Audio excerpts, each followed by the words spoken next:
Hi, talking about how to use Mastodon and Fediverse. Well, that might be something you need to look at the show notes for. The GuyRCookReport.podbean.com has got them so you can get them.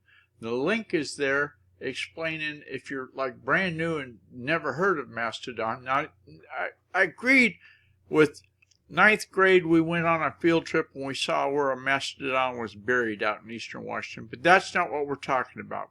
Anyway, I just included that long story because that's how I roll. Mastodon is part of the Fediverse, and there's explanations in that Google document about how Mastodon is a cute animated video version and explains how to use that, being it's the most popular probably of all of the different servers that are in the Fediverse.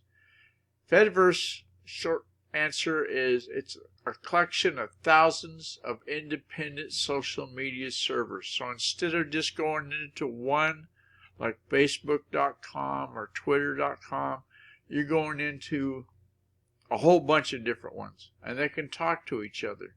And it's great. I think going forward it's going to be a part of the future. Well, thanks for taking time out of your busy day for this episode of the Guy or Cook Report. I hope you get some sort of a pearl out of this oyster. It's a wrap.